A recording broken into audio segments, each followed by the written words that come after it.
واحلل عقدة من لساني يفقهوا قولي اللهم صل على محمد وعلى آله وأصحابه صلاة تنزينا بها من جميع الأحوال والآفات وتغزيلنا بها جميع الحاجات وتطهرون بها من جميع السيئات وترفعون بها عندك أعلى الدرجات وتبلغون بها أقصى الغايات من جميع الخيرات في الحياة وبعد الممات إنك على كل شيء قدير.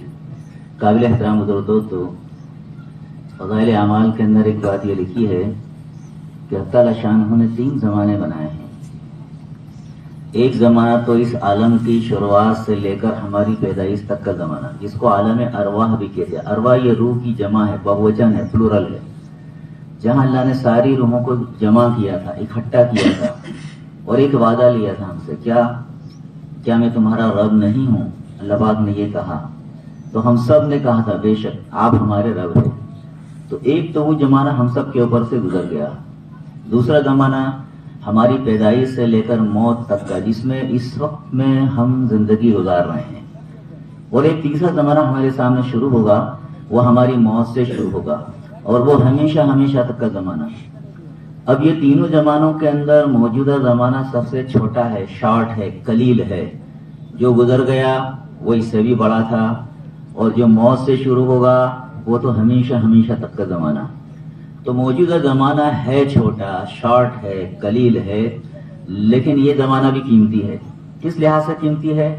اس لحاظ سے قیمتی ہے کہ اس زمانے کے اندر اللہ نے جو عمر ہم سب کو دی ہے، 60 سال، 70 سال، 80 سال کی، اسی عمر کے اوپر موجودہ زمانے کے بننے اور بگڑنے کا دار و مدار ہے. اور وہ زمانہ جو موت سے شروع ہوگا، اس کے بننے اور بگڑنے کا دار و مدار بھی اللہ نے اسی زمانے کی اسی عمر کے اوپر کر کے رکھا ہے.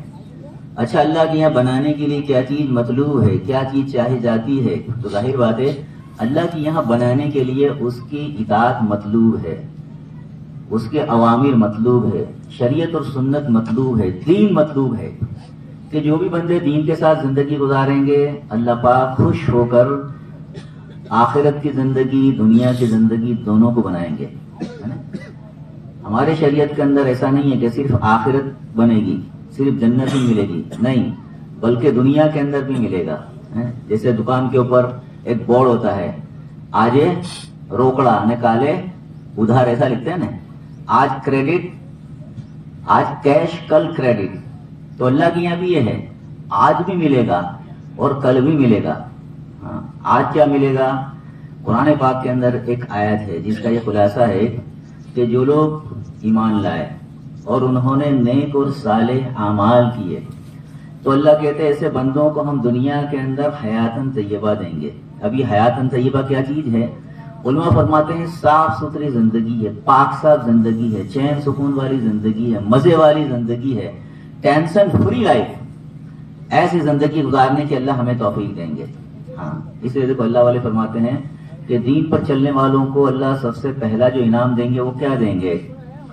دلوں کا چین دیں گے. قرآن میں ایک آیت ہے جس کا یہ خلاصہ ہے، خبردار ہو جاؤ، دلوں کا چین ہم نے اپنی یاد میں رکھا ہے. الا بذکر اللہ تطمئن القلوب، اللہ قرآن میں کہہ رہے ہیں. علماء فرماتے ہیں یہ الا لفظ جو ہے یہ الرٹ کرنے کے لیے، آگاہ کرنے کے لیے، ساودھان کرنے کے لیے. جیسے ایئرپورٹ کے اوپر، ریلوے اسٹیشن کے اوپر ایک اناؤنسمنٹ ہوتا ہے، ایک اعلان ہوتا ہے، یور اٹینشن پلیز، کرپیا دھیان دیجیے. تو ہمارا دھیان اس طرف کھینچنے کے لیے وہ اللہ بولتے ہیں. تو اللہ قرآن میں کیا کہہ رہے ہیں؟ خبردار ہو جاؤ، دلوں کا چین ہم نے اپنی یاد میں رکھا ہے. اور اللہ کی یاد سے مراد اللہ کی اطاعت ہے. ایک ملک کے اندر بہت سال پہلے بہت سے لوگوں نے ایک ساتھ خودکشی کی، سوسائڈ کیا، آتم ہتیا کی. ہمارے مذہب میں تو حرام ہے، کوئی اگر ایسا سوچے تو اس کو سمجھانے کی بھی ضرورت ہے، کیونکہ زندگی دی ہے اس اللہ نے، اس کو حق ہے لینے کا. ہم کون ہوتے ایسی حرکت کرنے والے؟ تو ان لوگوں نے سوسائڈ کیا ایک ساتھ، کئی لوگوں نے. اچھا، یہ خودکشی کرنے والے لوگ جو تھے وہ غریب نہیں تھے، مالدار تھے، وہ ان پڑھ نہیں تھے، پڑھے لکھے تھے، دنیاوی اعتبار سے ہائیلی کوالیفائڈ لوگ تھے. لیکن خودکشی کیوں کی؟ اس لیے کہ زندگی کے اندر بے چینی تھی. اور بے چینی کیوں تھی؟ اس لیے کہ زندگی کے اندر بے دینی تھی. ہاں کیوں؟ اس لیے کہ بے دینی انسانوں کی زندگی کے اندر بے چینی کو لے کر آتی ہے، بے شرمی کو لے کر آتی ہے، بے برکتی کو لے کر آتی ہے، بے حیائی کو لے کر آتی ہے. ہاں تو کہا کہ ایک ساتھ انہوں نے سوسائڈ کیا. تو سب سے پہلا انعام دین پر چلنے والوں کو، اللہ کی اطاعت کرنے والوں کو اللہ جو دیتے ہیں وہ کیا دیتے ہیں؟ دلوں کا چین دیتے ہیں، دلوں کا چین. اور دوسرا انعام کیا دیتے ہیں؟ دوسرا انعام یہ دیتے ہیں کہ اللہ ان کے اسباب کے اندر برکت ڈال دیتے ہیں. برکت کے بہت سارے مطلب ہیں. علماء اس میں ایک یہ بھی فرماتے ہیں کہ جو اسباب ہمارے پاس ہو، جو پیسے ہمارے پاس ہو، جو وقت ہمارے پاس ہو، اس میں کام بن جاوے، کام ہمارا بن جاوے. اور اصل تو یہی ہے. دنیا کی زندگی تو ختم ہونے والی ہے، 60 سال 70 سال 80 سال کی زندگی ہے. وقت کے اوپر ضرورتیں پوری ہو جائے یہ اصل ہے. خواہشیں جو ہے دنیا میں پوری نہیں ہوتی. خواہشوں کو پورا کرنے کے لیے اللہ نے جنت بنائی ہے. یہ ہمارے گجراتی لوگ جو ہے کہوت کہتے ہیں کہ خواہشیں جو ہے وہ مہاراجاؤں کی بھی پوری نہیں ہوتی اور ضرورتیں عام انسانوں کی بھی پوری ہو جاتی ہے. مولانا ابراہیم صاحب نے ایک موقع پر فرمایا کہ خواہش کی مثال ایسی ہے جیسے آگ کے اندر سوکھی لکڑی کو ڈالی جاوے. جتنی لکڑی ڈالو وہ آگ سوکھی لکڑی کو کیا کرے گی؟ جلا کر راکھ کر دے گی، خاک کر دے گی. اور اگر اس آگ کی زبان ہوتی تو وہ کیا کہتی؟ اور ڈالو، لکڑی کو اور ڈالو. تو خواہشیں دنیا میں پوری نہیں ہوتی، خواہشیں دنیا میں پوری نہیں ہوتی. خواہشوں کو پورا کرنے کے لیے اللہ نے جنت بنائی ہے نا. خواہشوں کو دیکھو، مثال کے طور پر ابھی دوپہر کو ہم نے کھانا کھایا، رات کو کھانا کھائیں گے تو کتنا کھائیں گے؟ اپنی ضرورت کے اعتبار سے کھائیں گے. جتنا انسان کو لگتا ہے تندرست آدمی وہ زیادہ کھائے گا، نوجوان ہے وہ زیادہ کھائے گا، جس کی جتنی غذا ہے وہ کھائے گا. اور حد سے زیادہ کھا لے گے تو بد ہضمی ہو جائے. کیا ہو جائے؟ جو اندر گیا ہے وہ بھی باہر آ جائے، ایسیڈیٹی شروع ہو جائے، فوڈ پوائزن ہو جائے. ہاں زیادہ کھا نہیں سکتے. مثال کے طور پر رات کو ہم جو ہے کڑی کھچڑی اچھی سے کھا کر بیٹھے ہیں اور کوئی بریانی لے کر آ جائے اور باہر نکلے ہیں بازار میں، کوئی بھجیے گرم گرم بن رہے، کباب سموسے بن رہے ہیں، تو بولے چلو اس کو بھی تھوڑا کھا لو. لیکن بریانی کھا کے بیٹھے ہیں اور کوئی کڑی کھچڑی لے کر آئے تو کھائیں گے؟ بولے بھائی دو لوگ میں، ارے بھائی بریانی کھا کے بیٹھے ہیں. تو دنیا کے اندر حد ہے کھانے کی بھی دنیا میں. تو کہا خواہشیں جو ہے پورا کرنے کے لیے اللہ نے جنت کو بنایا ہے. تو ضرورتیں پوری ہو جائے گی. دنیا کے اندر کیا ہے برکت کا مطلب کیا ہے؟ جو اسباب ہمارے پاس ہیں، جو پیسے ہمارے پاس ہیں، جو وقت ہمارے پاس ہے، اس میں اللہ کاموں کو بنا دیں گے، کاموں کو بنا دیں گے. اصل تو وہی ہے. اس لیے دیکھو اللہ والی فرماتے ہیں دنیا میں اللہ بیٹھو بیٹا دیکھو ضرورت کو پورا کرنے کے لیے وقت دیا جائے گا. دنیا کے اندر اللہ پاک جو ہے اپنے بندوں کو جو روزی دیتے ہیں نا وہ 3 قسم کی دیتے ہیں. ایک تو اللہ دیتے ہیں مقدر کی روزی. مقدر کی روزی اللہ سب کو دے رہے ہیں، انسانوں کو بھی حیوانوں کو بھی. اور حیوانوں کو اس کے اندر پرانی بھی آ گئے، چوپائے جس کو کہتے ہیں، اینیملز کہتے ہیں جن کی 4 پیر ہیں. پرندے بھی آ گئے، پانی میں رہنے والی مخلوق بھی آ گئی. اور ہر مخلوق کو اللہ اتنا دیتے ہیں جتنا کہ اس کی غذا ہے. مثال کے طور پر کیڑی ہے تو اس کو کڑ جتنا اللہ دیتے ہیں، ہاتھی کو مڑ جتنا دیتے ہیں. سمندر کے اندر بڑی بڑی مچھلیاں ہیں، ویل نام کی ایک مچھلی ہے، اس کی غذا کتنی ہے؟ ایک وقت میں وہ 3 ٹن کھانا کھاتی ہے. 1 ٹن کے اندر کتنے کیجی ہوتے ہیں؟ 1000 کیجی. من کے اندر کتنے کلو ہوتے ہیں؟ 20 کلو ہوتے ہیں. برابر. کوئنٹل کے اندر کتنے کلو ہوتے ہیں؟ 100 کلو ہوتے ہیں. اور 1 ٹن کے اندر 1000 کلو گرام ہوتے ہیں. تو وہ 3 ٹن کھانا کھاتی ہے ویل نام کی مچھلی. اس کو کون کھلا رہا ہے؟ اللہ کھلا رہے ہیں. اچھا روزی کے بارے میں جتنے انسان دنیا میں پریشان ہے اتنی اور کوئی مخلوق پریشان نہیں ہے. حالانکہ دیکھو ہم انسانوں کے پاس تو کھیتی کرنے کے لیے زمینیں ہیں. چلو کسی کے پاس کھیتی کرنے کے لیے زمین نہیں ہے تو وہ تجارت تو کر سکتے ہیں.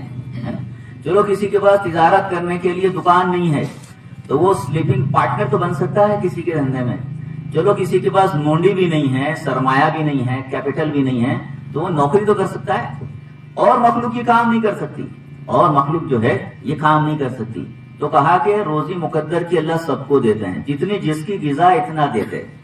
اور انسانوں کے اندر بھی اللہ اپنے ماننے والوں کو بھی دے رہے ہیں، نہ ماننے والوں کو بھی دے رہے ہیں. ایک حدیث قدسی ہے، اس کے چھوٹے سے حصے کا خلاصہ ہے. اللہ کہتے ہیں میرے بندے میری اطاعت تیرے ذمہ ہے. میری عبادت تیرے ذمہ ہے اور تیری روزی میرے ذمہ ہے. اکثر ایسا ہوا کہ تو میری عبادت کرنا بھول گیا مگر میں تجھ کو روزی دینا نہ بھولا. اللہ کیا کہتے ہیں؟ مگر میں تجھ کو روزی دینا نہ بھولا. ہر ایک کو اللہ دے رہے ہیں. تو مقدر کی روزی اللہ سب کو دے رہے ہیں. اتنا ہی نہیں، مقدر کی روزی جو ہے اپنے نہ ماننے والوں کو بہت زیادہ بھی دے رہے ہیں اللہ. آج کی تاریخ کے اندر دنیا کے اندر سب سے بڑے رئیس لوگ، 10 رئیس لوگ، 10 top richest men of the world, اس میں ایک بھی ایمان والا نہیں ہے. کوئی یہودی ہے، کوئی نصرانی ہے اور کوئی ایسا جس کا کوئی مذہبی نہیں ہے، یعنی وہ ناستک ہے. ہاں، تو مقدر کی روزی اللہ سب کو دے رہے ہیں. تو دوسرے نمبر پہ اللہ دیتے ہیں برکت والی روزی. برکت والی روزی اللہ کس کو دیتے ہیں؟ برکت کا تعلق شریعت سے ہے، برکت کا تعلق اطاعت سے ہے، برکت کا تعلق اللہ کے حکموں سے ہے. دیکھو اللہ والے لوگ جو ہوتے ہیں نا، امام صاحب ہوتے ہیں، مؤذن صاحب ہوتے ہیں، ان کی تنخواہ کتنی ہوتی ہے؟ سب سے زیادہ ہوتی ہے کہ کم ہوتی ہے؟ سب سے کم ہوتی ہے. لیکن کسی بھی امام صاحب کے بارے میں، کسی مؤذن صاحب کے بارے میں اللہ ایک آدھ دکل ایسا ہو گیا ہو کیس، کسی نے سوسائڈ کیا ہو ایسا نہیں ہوا، کسی نے خودکشی کی ہو ایسا نہیں ہوا. اور اس کے مقابل بڑے بڑے تاجر لوگوں نے، بڑے بڑے پڑھے لکھے لوگوں نے سوسائڈ کی ہے. ہاں، تو کہا برکت ڈال دیتے ہیں اللہ. دوسرے نمبر پہ برکت والی روزی دیتے ہیں. اور تیسرے نمبر پہ اللہ دیتے ہیں نصرت والی روزی، جو دین کی محنت کرنے والوں کو دیتے. صحابہ کو دی اللہ نے، تابعین کو دی، طب تابعین کی تو دی ہے نا. تو خیر دوسرے نمبر پہ اللہ جو نعمت دیتے ہیں کیا دیتے ہیں؟ ان کے اسباب میں برکت ڈال دیتے ہیں. تیسرے نمبر پہ انعام کیا دیتے ہیں؟ تیسرا انعام اللہ یہ دیتے ہیں دینداروں کو کہ ان سے لوگ محبت کرتے ہیں. دیندار انسانوں سے لوگ کیا کرتے ہیں؟ محبت کرتے ہیں. اتنا نہیں، محبت کے اندر اپنی چیزوں کو بھی پیش کرتے ہیں، کیونکہ دیندار انسانوں کے استعمال میں آنے کے لیے دنیا کی چیزیں ترستی ہے. اللہ نے دنیا سے یہ کہا ہے، اے دنیا جو میری اطاعت کرے تو اس کی خدمت کر، اور جو تیری اطاعت کرے تو اس کو پریشانی میں ڈال کر تھکا دے. اللہ دنیا سے یہ کہہ رہا ہے. ہاں، تو نیک انسانوں سے، دینداروں سے دنیا کے لوگ محبت کرتے ہیں. اور چوتھا انعام کیا دیتے ہیں؟ نیک لوگوں کی اللہ دعائیں قبول کرتے ہیں. ایسے تو اللہ ہر مسلمان کی دعا قبول کرتے ہیں، بشرطے کہ اس دعا کے اندر کوئی گناہ کی بات نہ ہو، رشتے کے توڑنے کی بات نہ ہو. اللہ ہر مسلمان کی دعا قبول کرتے ہیں. اللہ جو ہے ہر مسلمان کی دعا قبول کرتے ہیں. مولانا ابراہیم صاحب نے ایک موقع پر فرمایا کہ دعا عبادت بھی ہے، دعا حاجت بھی ہے. دعا کے ذریعے سے حاجتیں پوری ہوتی ہیں، مرادیں پوری ہوتی ہے. ہاں، حسن جن کے ساتھ اللہ سے دعا مانگنا چاہیے. اور یہ عبادت بھی ہے، اور اس کو عبادتوں کا مغز کہا. مغز کس کو کہتے ہیں؟ جیسے بنانا ہے، کیلا ہے، ماؤس ہے، تو اس کے اوپر کا جو چھلکا ہے وہ بکری کے لیے ہے، اور اندر کا جو گدا ہے وہ کھانے کے لیے ہے. مونگ پھلی ہے تو اوپر کا چھلکا پھینکنے کے لیے، اندر کا دانا کھانے کے لیے ہے. تو اندر جو دانا ہے اس کو مغز کہتے ہیں. تو کہا دعا عبادتوں کا مغز ہے. اور یوں فرمایا کہ دعا قبول بھی ہوتی ہے اور دعا محفوظ بھی ہوتی ہے. ہاں، کبھی ایسا ہوا جو مانگا وہ نہیں ملا دنیا میں، لیکن اللہ اس کا بدلہ آخرت میں دیں گے. اللہ جو ہے اس کا بدلہ آخرت میں دیں گے. تو خیر نیک بندوں کی دعاؤں کو اللہ قبول کرتے ہیں. اور اللہ انعام کیا دیتے ہیں کہ جو دیندار لوگ ہوتے ہیں نا، ایسے انسانوں کی برکت سے، ایسے انسانوں کے وجود کی وجہ سے دنیا کے نظام کو اللہ معتدل چلاتے ہیں. کیسا چلاتے ہیں؟ موسم جو ہے بالکل درمیانی ہوتی ہے. جیسے گرمی آئی تو گرمی کے اندر درمیانی گرمی ہوتی ہے، ورنہ اتنی گرمی پڑتی ہے کہ گرمی سے لوگ پریشان ہو جاتے ہیں. سردی کے اندر درمیانی سردی ہوتی ہے، ورنہ اتنی سردی پڑتی ہے کہ سردی سے لوگ پریشان ہو جاتے ہیں. ایک ملک میں ہماری جماعت گئی تھی یوروپ کے، اتنی ٹھنڈی ہوتی تھی کہ 3-4 سویٹر تو کم لگتے تھے اور ہیٹر لے کر چلنا پڑتا تھا. اتنی ٹھنڈی ہوتی تھی. پانی کے اندر جو ہے نل کا جو پائپ ہوتا تھا وہ وہاں برف جم جاتا تھا، ایسا تھا، اتنی ٹھنڈی ہوتی تھی. تو کہا درمیانی موسم ہوتا ہے. بارش جتنی ضرورت ہے اتنی آتی ہے، وقت کے اوپر بارش جتنی ضرورت ہے اتنی آتی ہے، دیندار انسانوں کے وجود کی وجہ سے. کیونکہ حدیث قدسی ہے، اللہ فرماتے ہیں کہ اگر بندہ میری فرما برداری کرے تو میں رات کے وقت میں بارش کو برساؤں، دن میں دھوپ نکالوں اور بادلوں کے گرجنے کی آواز بھی نہ سناؤں. اور اتنا ہی نہیں، دیندار انسانوں کی وجہ سے دنیا کے اندر اللہ پاک جو حاکموں کو بٹھاتے ہیں نا، حکومت کرنے والے، وہ کیسے بٹھاتے ہیں؟ انصاف پرست بٹھاتے ہیں. ہاں، کیونکہ حدیث قدسی ہے، اللہ فرماتے ہیں کہ میں ہی اللہ ہوں، اور دنیا کے اندر جتنے بادشاہ ہیں سب کا میں مالک ہوں، اور دنیا میں جتنے بادشاہ ہیں سب کے دل میرے قبضے میں، اللہ کہتے. اور اللہ کہتے ہیں دنیا کے اندر بندہ جب میری اطاعت کرتے ہیں، میری فرما برداری کرتے ہیں، تو میں بادشاہوں کے دلوں کو میرے بندوں کی طرف سے نرم کر دیتا ہوں. اور وہ یعنی بادشاہ رعایا کے ساتھ کیا کرتی ہے؟ انصاف کرتی ہے، انصاف کرتی ہے. اور بندے دنیا کے اندر میری نافرمانی کرتے ہیں تو میں بادشاہوں کے دلوں کو میرے بندوں کی طرف سے سخت کر دیتا ہوں، اور وہ یعنی بادشاہ ان کے اوپر ظلم کرتے ہیں. لہذا اللہ کہتے تم بادشاہوں کو برا کہنے میں اپنے وقت کو ضائع مت کرو، بلکہ میری طرف رجوع کرو، اپنی اصلاح کرو. ہر مسئلے کا حل کس کے پاس ہے میرے بھائیو؟ اس اللہ کے پاس ہے. رجوع الی اللہ. مولانا علی میاں ندوی بہت بڑے عالم گزرے ہمارے ہندوستان میں، انہوں نے ایک رسالے کے اندر یہ بات لکھی کہ دیکھو آج دنیا میں سارے پریشان ہیں، انفرادی اور اجتماعی، انڈیویجلی کلیکٹیولی، کہ سارے پریشان ہیں.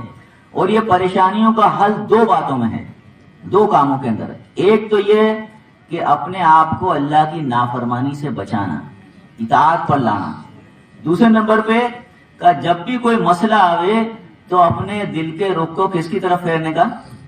اللہ کی طرف. رجوع الی اللہ، رجوع الی اللہ، کیونکہ اس کے پاس سب مسئلے ہیں. دنیا میں ہوتا سب اسی کے ذریعے سے ہے. دیکھو ابھی یہ دن کا اجالا ہے، کچھ گھنٹوں کے بعد میں کیا ہو جائے گی؟ رات ہو جائے گی. پھر کچھ گھنٹوں کے بعد میں کل صبح ہو جائے گی. تو یہ دن کے اجالے کے اندر سے رات کے اندھیرے کو کون کھینچتا ہے؟ اور رات کے اندھیرے کے اندر سے دن کے اجالے کو کون نکالتا ہے؟ اللہ نکالتے ہیں. اللہ قرآن میں فرماتے ہیں تولج اللیل فی النہار وتولج النہار فی اللیل وتخرج الحی من المیت وتخرج المیت من الحی. وہ اللہ ایسے ہیں جو زندے کے اندر سے، جاندار کے اندر سے بے جان چیز کو نکالتے ہیں. مرغی جو ہے جاندار ہے، اس کے اندر سے بے جان انڈا کون نکالتا ہے؟ اللہ نکالتے ہیں. اور اسی بے جان انڈے کے اندر سے جاندار بچہ کون نکالتا ہے؟ اللہ نکالتے ہیں. تو دنیا میں جو کچھ ہو رہا ہے سب اللہ کی طرف سے ہو رہا ہے. تو سکھ بھی اس کی طرف سے، دکھ بھی اس کی طرف سے، بیماری بھی اس کی طرف سے، تندرستی بھی اس کی طرف سے، غربت بھی اس کی طرف سے، مالداری بھی اس کی طرف سے ہے. تو اس اللہ کی طرف رجوع ہوا جاوے. ہر مسئلے کے اندر کس کی طرف رجوع ہوا جاوے؟ اس اللہ کی طرف، اس خالق کی طرف. ہاں تو خیر میرے بھائیو، دین کے اوپر چلنے کے یہ سارے فائدے ہیں، دین کے اوپر چلنے کے یہ سارے فائدے ہیں. اب یہ دین ہماری زندگی کے اندر زندہ ہو جاوے، اس کے لیے کیا ہے؟ ایک محنت ہے نا، اسی کے لیے ہم اکٹھا ہوئے ہیں. دیکھو دنیا کے اندر ایک اللہ والے ہمارے یہ فرمایا انہوں نے کہ بہت سے لوگ تجارت کرتے ہیں. تو تجارت مقصد نہیں ہے،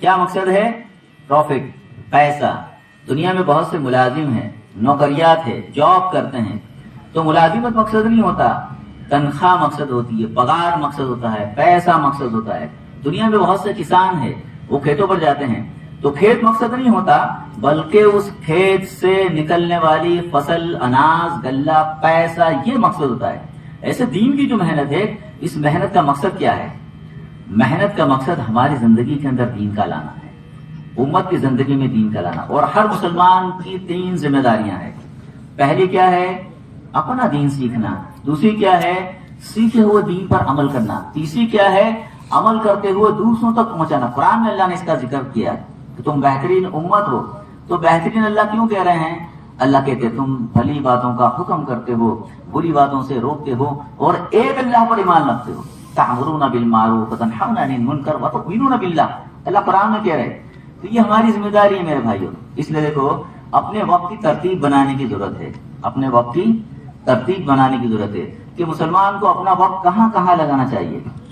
مسلمان کو اپنا وقت سب سے پہلے تو مسجد کے ماحول میں لگانا چاہیے. فرائض کی ادائیگی کے لیے دیکھو اللہ کا شکر ہے، یہ جتنا بھی یہاں مجمع بیٹھا ہے ان کو دین سے ایک نسبت ہے، اللہ کے دین کی محنت سے ایک نسبت ہے، اسی لیے بھی یہاں آئے ہیں، اور دین سے بھی نسبت ہے. تو اللہ کا شکر ہے. ہم جو ہے یہ فرمایا کہ مسجدوں کے اندر وقت لگاتے ہیں، تو مسجد کے اندر وقت گزارنا چاہیے. فرض ادا کرنے کے لیے مسجد ہی کے اندر جانا چاہیے، الا یہ کہ کوئی جاب ہے، دور ہے، سفر میں ہے، بیمار ہے، وہ بات الگ ہے. ورنہ فرائض کی ادائیگی کے لیے حتی الامکان کوشش یہ کرنی چاہیے کہ مسجد کے اندر جا کر نماز کو ادا کرنی چاہیے، اور مسجد کے اندر وقت بھی گزارنا چاہیے. صبح کے وقت میں دیکھو مثال کے طور مسجد میں ہم گئے ہیں اور کوئی کام نہیں ہے، جاب جانا نہیں ہے، یا بچوں کو پوتوں کو اسکول میں چھوڑنے جانے کی، مدرسے میں رکھنے جانے کی، یا ٹیوشن کے اندر رکھنے جانے کی کوئی ذمہ داری اگر نہیں ہے تو مسجد کے اندر اشراق تک تو بیٹھنا چاہیے. یہ فرمایا کہ مسجد کے اندر اعمال ہوتے ہیں، تعلیم ہوتی ہے، مسجد کے اندر مشورہ ہوتا ہے، اس میں بیٹھنا چاہیے، ہے نا. قرآن کی تلاوت، تسبیحات کی پابندی یہ کرنا چاہیے. ہاں، کتنا اونچا عمل ہے نا، کتنا اونچا عمل ہے میرے بھائیوں مسجد کے اندر بیٹھنا. کہ مسجد کے اندر جو لوگ بیٹھتے ہیں نا ان کے لیے کیا انعام ہے؟ ان کے لیے میرے بھائیوں یہ انعام ہے کہ اللہ پاک کی طرف سے ان کے اوپر رحمت نازل ہوتی ہے. اللہ ایسے بندوں کو راحت دیتے ہیں، پلسرات کے اوپر سے بجلی کی طرح سے گزار دیں گے اور اپنی رضا نصیب کریں گے اور جنت دیں گے. صحابہ کتنے اونچے درجے کے لوگ تھے. انبیاء کرام علیہ الصلوۃ والسلام کے بعد دنیا کے اندر انسانوں کے اندر سب سے افضل صحابہ تھے. صحابی کس کو کہتے ہیں؟ ہم سب جانتے ہیں کہ جس نے ایمان کی حالت میں اللہ کے نبی السلام کو دیکھا اور ایمان ہی پر جس کا خاتمہ ہوا. وہ صحابہ اپنے دوستوں کو خط میں لکھا کرتے تھے کہ مسجد میں وقت گزارو، اور یوں لکھتے تھے کہ ہم نے حضور پاک سے سنا ہے کہ مسجد اللہ کا گھر ہے، اور جو اللہ کے گھر میں جاتا ہے اللہ پاک کی طرف سے اس کے لیے کیا انعام ہے؟ کہ ایسے بندوں کے لیے، ایسے بندے جب اگر کسی کام کے لیے جاتے ہیں تو فرشتے ان کی اعانت کرتے، یعنی مدد کرتے ہیں. اگر ایسے بندے بیمار ہو جاتے ہیں تو فرشتے ان کی بیمار پرسی کے لیے جاتے، عیادت کے لیے جاتے ہیں. اتنا اونچا مقام ہے مسجد کے اندر. یہ فرمایا کہ وقت لگانے کے اوپر. اور مسجد میں رہتے کون ہیں میرے بھائیوں؟ فرشتے رہتے ہیں. اور صحبت کا اثر ہوتا ہے. صحبت کا جیسے انسانوں کے ساتھ آدمی بیٹھا ہوتا ہے نا، دیکھو بکریاں چرانے والے جو ہوتے ہیں نا ان کے مزاج میں نرمی ہوتی ہے، ان کے مزاج میں نرمی ہوتی ہے. اور دوسرے جیسے اونٹ ہے، گھوڑے ہیں، ان کے ساتھ رہنے والوں کے مزاج میں تھوڑی سختی ہوتی ہے. ہاں، تو مسجد کے اندر فرشتے رہتے ہیں. اور فرشتوں کے اندر کیا عادت ہے؟ فرشتے اللہ کی اطاعت ہی کرنا جانتے ہیں، وہ اللہ کی نافرمانی کرنا جانتے نہیں ہیں. ہاں، تو وہ صفت اندر آتی ہے. جیسے مثال کے طور پر دیکھو، آم ہوتا ہے، کیری ہوتی ہے، مینگو ہوتا ہے. جب اس کو درخت کے اوپر سے، جھاڑ کے اوپر سے اتارتے ہو تو دیکھنے میں کیسا ہوتا ہے؟ اس کا کلر ہرا، گرین. اور اس کو دباؤ تو سخت، کھاؤ تو کھٹی. لیکن اس کیری کو، اس آم کو تھوڑے دنوں کے لیے اس کا ماحول اگر چینج کرنے جاوے، اس کو گھاس کے اندر لپیٹ کے رکھ دیا جاوے یا دیگر جگہ کے اوپر رکھ دیا جاوے، کچھ دنوں کے بعد میں اس کو جب نکالیں گے تو اس کا کلر کیسا ہو جائے گا؟ یلو، پیلا ہو جائے گا. پہلے کیسا تھا؟ گرین. اب کیسا ہو گیا؟ یلو. پہلے دباؤ تو سخت تھی، اب دباؤ تو کیسی ہو گئی؟ نرم ہو گئی. پہلے کھاؤ تو کھٹی تھی، اب کھاؤ تو کیسی ہو گئی؟ میٹھی ہو گئی. تو صحبت اس کی بدل گئی تو اللہ نے اس کے اندر کی تاثیر کو بدل دیا. تو مسجد کے اندر فرشتے رہتے ہیں. فرشتے اللہ کی نافرمانی کرنا جانتے ہی نہیں ہیں، وہ فرما برداری ہی کرنا جانتے ہیں. تو مسجد کے ماحول کے اندر وقت گزرنا چاہیے قرآن پاک کے پڑھنے کے لیے. قرآن میرے بھائیوں کتنی اونچی عبادت ہے. افضل الذکر قرآن ہے. بعض چیزیں ہیں جن کو دیکھنا عبادت ہے، اس میں قرآن بھی ہے. 5 قسم کے لوگ ہیں جن کا انتظار جنت کرتی ہے، اس میں قرآن پڑھنے والے بھی ہیں. ہاں، تو قرآن کی تلاوت میرے بھائیوں اس میں شفا بھی ہے. اور قرآن کو ترتیب سے بھی پڑھنا چاہیے. دیکھو وقتی صورتیں اپنے پڑھتے ہیں، کون سی؟ جس کے فضائل ہے دنوں کے اعتبار سے، وقتوں کے اعتبار سے. جیسے صبح سویرے یاسین سے بھی پڑھتے، رات ہوئی تو بولے سورہ واقعہ پڑھو، الف لام میم سجدہ کرو، سورہ تبارک الذی پڑھو. جمعہ آ گیا تو بولے سورہ کہف پڑھتے ہیں، دخان پڑھتے ہیں. اس کے علاوہ ترتیب سے بھی قرآن پڑھے، شروع سے لے کر آخر تک جو ہے قرآن روزانہ 1 پارہ کم سے کم ہونا چاہیے، یا پونا پارہ یا آدھا پورا. قرآن پاک کے اندر 21ویں پارے میں پہلی آیت ہے جس میں اللہ یہ فرماتے ہیں کہ آپ اس کتاب کو پڑھیے جس کو وحی کے ذریعے سے ہم نے آپ کے پاس بھیجا ہے. تو اس سے پورا قرآن مراد ہے. تو قرآن کی تلاوت کا اہتمام ہو، تسبیحات ہے، تیسرا کلمہ ہے، درود شریف ہے، استغفار ہے. کتنا اونچا عمل ہے. حدیث میں لکھا ہے کہ اللہ کے نزدیک سب سے زیادہ محبوب 4 کلمے ہیں. سبحان اللہ، الحمدللہ، لا الہ الا اللہ، اللہ اکبر. 100 مرتبہ اگر اس کو پڑھے، ایک تسبیح میں 100 دانے ہوتے ہیں. کتنا وقت لگتا ہے؟ 5-7 منٹ لگتی ہے. دوسری تسبیح درود پاک کی ہے. درود پاک ایسا عمل ہے کہ اس کو اللہ اور اس کے فرشتے خود کرتے ہیں. قرآن میں ایک آیت ہے، ان اللہ و ملائکتہ یصلون علی النبی یا ایھا الذین آمنوا صلوا علیہ وسلموا تسلیما، جس کا خلاصہ کیا ہے؟ بے شک اللہ اور اس کے فرشتے رحمت بھیجتے ہیں محمد صلی اللہ علیہ وسلم پر. اے مومنو تم بھی بھیجو. ہاں، اور درود ایک مرتبہ پڑھیں گے تو 10 اللہ کی رحمت نازل ہوگی، 10 مرتبہ پڑھیں گے 100 اللہ کی رحمت نازل ہوگی، اور 100 مرتبہ پڑھیں گے تو پیشانی کے اوپر اللہ ایک سطر لکھیں گے، ایک لٹ لکھیں گے. کیا لکھیں گے اس میں؟ براۃ من النفاق و براۃ من النار. یہ شخص نفاق سے بھی بری ہے، جہنم کی آگ سے بھی بری ہے. تو درود پاک کا اہتمام بھی روزانہ ہونا چاہیے. ایسے ہی استغفار، اپنے گناہوں کو یاد کر کے آدمی توبہ استغفار بھی کرے. استغفر اللہ الذی لا الہ الا هو الحی القیوم واتوب الیہ. علماء فرماتے ہیں ان جملوں کے اندر استغفار بھی ہے اور اس میں عزم بھی ہے، توبہ بھی ہے، توحید بھی ہے. ہاں، تو اس کو دھیان سے روزانہ پڑھنا چاہیے. اس کو ایسے ہی مصنون دعاؤں کا بھی اہتمام ہونا چاہیے. اللہ کے نبی صلی اللہ علیہ وسلم نے ہر موقع کی دعا بتلائی ہے، کھانے سے پہلے، کھانے کے بعد، یوں فرمایا کہ سونے سے پہلے، سونے کے بعد، گھر سے چلو تو کیا پڑھو، گھر میں داخل ہو تو کیا پڑھو، مسجد میں داخل ہو تو کیا پڑھو، مسجد سے باہر نکلو تو کیا پڑھو. تو ہر موقع کی دعائیں بتلائی ہے. یہ طاقتور دعائیں ہیں، تو ان کو پڑھنے کا بھی اہتمام کرنا چاہیے. ایسے ہی دعا مانگنے کا بھی اہتمام ہونا چاہیے. روزانہ جو ہے یوں فرمایا کہ ہر فرض نماز کے بعد میں ایک دعا قبول ہوتی ہے. جمعہ کے دن ایک گھڑی ہے جس میں دعا قبول ہوتی ہے. صبح سویرے تہجد کے وقت میں یہ فرمایا کہ روزانہ اللہ پاک کی طرف سے ایک ندا لگتی ہے، اناؤنسمنٹ ہوتا ہے کوئی مغفرت کا چاہنے والا، ہے کوئی دعا کا مانگنے والا، ہے کوئی توبہ کا کرنے والا کہ میں اس کی توبہ قبول کروں، اس کی دعا قبول کروں، اس کی مغفرت کروں. روزانہ یہ ندا لگتی ہے. اور سردی کی راتیں تو لمبی راتیں ہوتی ہے. کتابوں میں لکھا ہے کہ سردی کی راتیں نیکیاں کمانے کی راتیں ہوتی ہے. ہاں دیکھو ابھی غروب ہو جائے گا، ہے نا. یوں فرمایا کہ رات لمبی ہے، دن چھوٹا ہے. ابھی گرمی کے اندر دن بڑا ہو جاتا ہے، رات چھوٹی ہو جاتی ہے. تو ابھی نیکیاں کمانے کی رات ہی ہوتی ہے.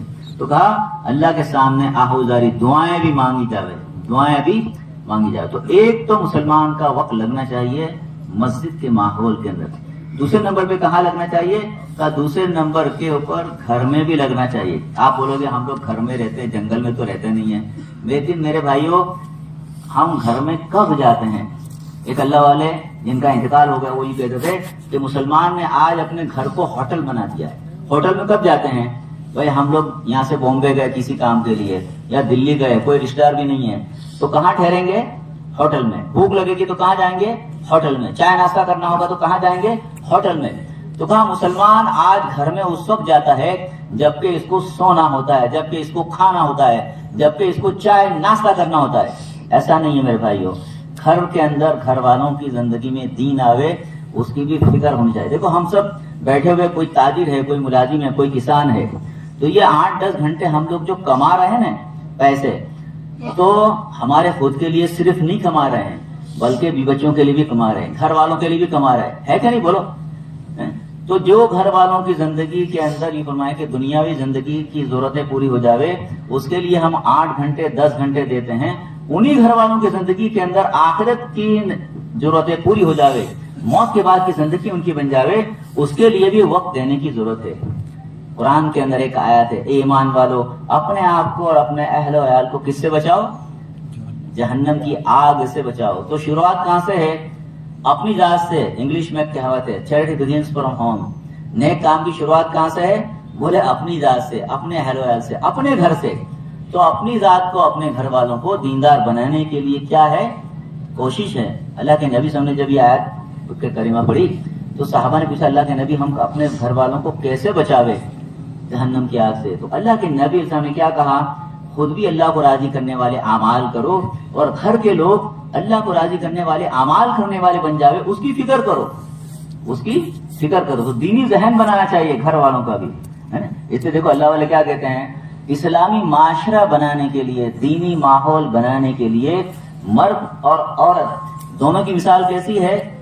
دونوں کی مثال ایسی ہے جیسے موٹر سائیکل کے 2 پہیے، رکشا کے 3 پہیے، کار کے 4 پہیے. اگر 2 میں سے ایک پنکچر ہو جاوے، 3 میں سے ایک پنکچر ہو جاوے، 4 میں سے ایک پنکچر ہو جاوے تو گاڑی نہیں چلے گی.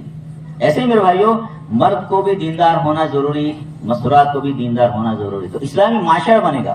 ورنہ گھر میں چلتی کس کی ہے؟ بولو. گھر میں کس کی چلتی ہے؟ اپنی سب کی چلتی ہے؟ بولو. ایمانداری سے بتاؤ. گھر کے اندر چلتی ہے مستورات کی زیادہ. کس کی چلتی ہے؟ مستورات کی زیادہ چلتی ہے. وہ ایک مرتبہ اکبر بادشاہ نے بیربل سے کہا بیربل یہ بتاؤ گھروں میں کس کی چلتی ہے؟ تو اس نے کہا کہ حضرت گھروں میں تو جانے دو، بات کرنے کی چیز نہیں ہے. تو بولے نہیں بتانا پڑے گا. تو بولے گھر میں تو عورتوں کی چلتی ہے. بولے نہیں مردوں کی چلتی ہے. بولے ٹھیک ہے آزما لو. تو بادشاہ نے کیا کرا، کچھ گھوڑے لیے اور کچھ انڈے لیے. بولے جس کے گھر کے اندر مرد کی چلتی ہوگی اس کو گھوڑا انعام میں دینے کا، اور جس کے گھر میں عورت کی چلتی ہو اس کو کیا دینے کا انعام میں، انڈا دینے کا، بیضا دینے کا. تو اب یہ ایک کونے کے اوپر کھڑے ہو گئے، جو بھی آنے جانے والا تھا اس کو سب کو پوچھ رہے ہیں بھائی تمہارے گھر میں کس کی چلتی؟ تو بولے جانے دو، یہ تو سوال پوچھنے ایسا ہی نہیں ہے، عورت کی چلتی ہے. تو انڈے جتنے تھے سب ختم ہو گئے، ایک باقی رہا. گھوڑا ایک دن ہی گیا. شام کے وقت میں خان صاحب آئے. تو بادشاہ نے دیکھا دیکھو یہ خان صاحب آئے ہیں، تو ان کے گھر میں خان صاحب جتنے بیٹھے ہو تو بھائی برا نہ لگا ہے. تو کہا کہ ان کے گھر میں تو ان کی چلتی ہوگی. تو ان کو پوچھا خان صاحب تمہارے گھر میں کس کی چلتی ہے؟ تو خان صاحب کہنے لگے میری چلتی ہے، ہماری چلتی ہے. تو بادشاہ خوش ہو گئے، گھوڑا انعام میں دے دیا. اب وہ خان صاحب جو ہے گھوڑے کے اوپر بیٹھ کر گھر گئے.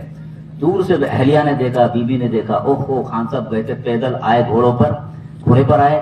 پوچھا ارے خان صاحب یہ گھوڑا کہاں سے ملا؟ ارے بولے بادشاہ نے میرے کو پوچھا کہ تمہارے گھر میں کس کی چلتی ہے، تو میں نے کہا ہمارے گھر میں تو میری چلتی ہے. تو عورت نے کہا ہاں خان صاحب بہت اچھا گھوڑا ہے لیکن اس کا کلر برابر نہیں ہے. تو بولے ٹھہر میں ابھی بدلا کے آتا ہوں. اب وہ خان صاحب گئے گھوڑا لے کر بادشاہ کے پاس. وہ بیربل نے دیکھا دور سے، دیکھو خان صاحب واپس آ رہے. پوچھا بھائی کیا ہوا؟ ارے میری بیوی کہتی ہے کہ میرے گھر کے یہ اس کا کلر اچھا نہیں ہے، تو اس کا کلر آپ چینج کر دو. تو بادشاہ نے کہا بیربل یہ گھوڑا اسے لے لو اور انڈا جو بچا ہے نا ان کو دے دو. تو گھروں کے اندر میرے بھائیوں کس کی چلتی ہے؟ اکثر ماں بہنوں کی چلتی ہے. تو ان کی زندگی میں دین کو لانے کے لیے محنت ہے. کیا ہے؟ دینی ذہن بنانا، یہ ہماری ذمہ داری ہے. گھروں کے اندر تعلیم والا عمل، فضائل کی کتاب ہے، کتنی اچھی باتیں ہیں.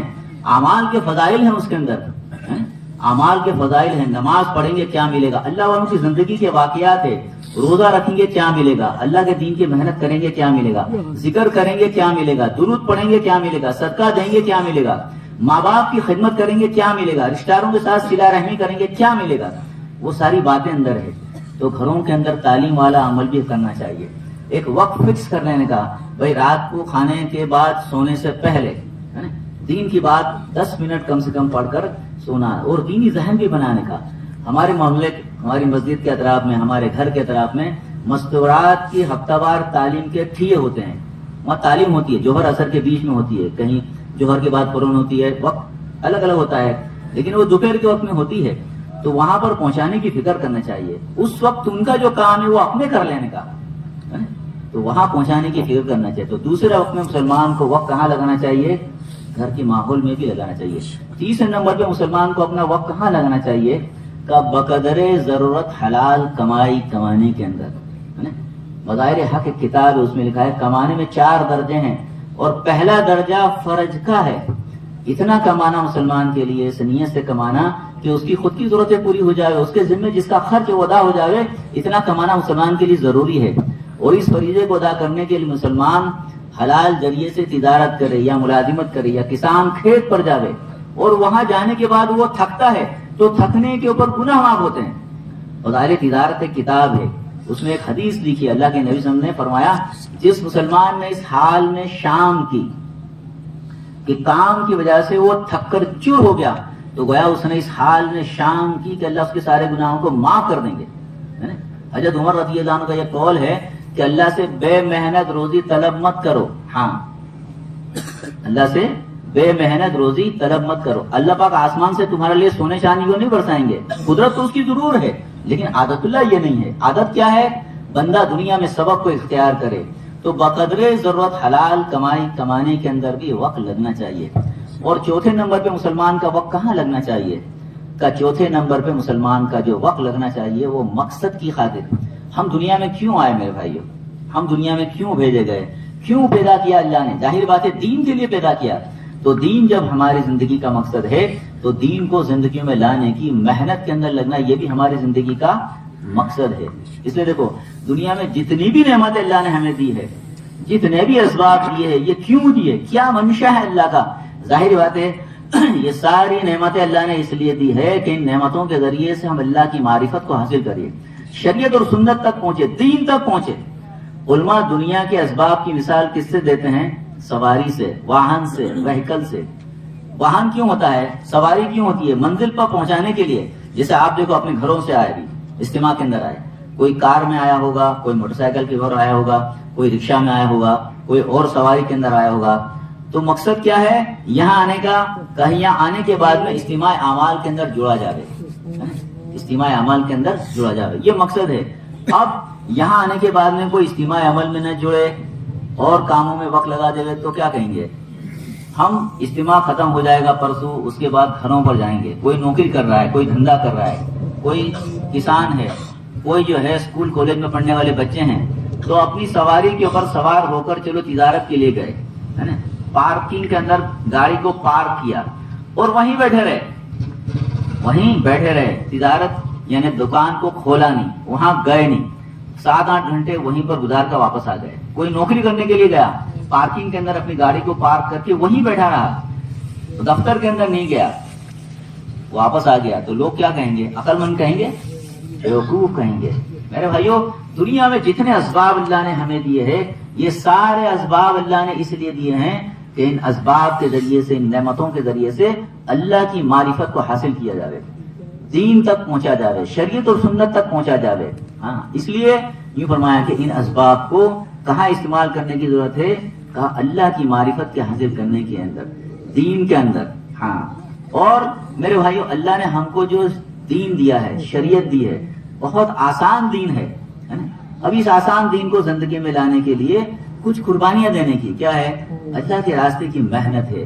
اب تک ہمارا وقت کچھ نہیں لگا تو ہم اب ارادے کریں گے کہ اللہ کے راستے میں ہم جائیں گے، ہے نا، 4 مہینے کے لیے، چلے کے لیے۔ بہت سے تو تیار ہو کر آئے ہوں گے، تو اس کے اندر جانے کی فکر کریں گے، مقامی اعمال کو کریں گے۔ یہ اسباب اس لیے دیے ہیں، یہ سارے اسباب اللہ نے دیے ہیں اس لیے دیے کیونکہ دیکھو، دین کے اوپر چلانے کے لیے ایک طاقت ہے۔ دنیا میں ہر چیز طاقت سے چلتی ہے۔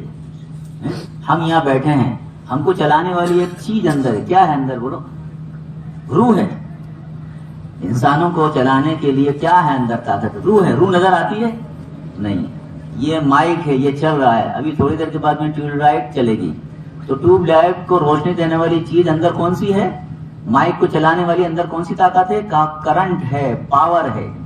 باہر روڈ کے اوپر سواریاں جاتی ہے، 2 ویلر، 3 ویلر، 4 ویلر، ان کو چلانے کے لیے اندر ایک چیز ہے۔ کیا ہے اندر؟ پیٹرول ہے، ڈیزل ہے، گیس ہے، الیکٹرک سے بھی گاڑیاں چلتی ہے۔ ایسے انسانوں کو دین پر چلانے کے لیے ایک طاقت ہے۔ کون سی طاقت ہے؟ ایمان کی طاقت، یقین کی طاقت۔ جس کا جتنا ایمان پختہ ہوگا، اس اعتبار کا دین اس کی زندگی میں ہوگا۔ اللہ کے نبی صلی اللہ علیہ وسلم کے پہلے کون تھے؟ عیسیٰ علیہ السلام آئے تھے، پھر بعد میں اللہ کے نبی علیہ السلام آئے۔ دونوں نبیوں کے بیچ میں علماء فرماتے ہیں کہ 500 سے 600 سال کا ایک وقفہ خالی گزرا، بلینک پیریڈ۔ یہ خالی وقفے میں کیا ہوا؟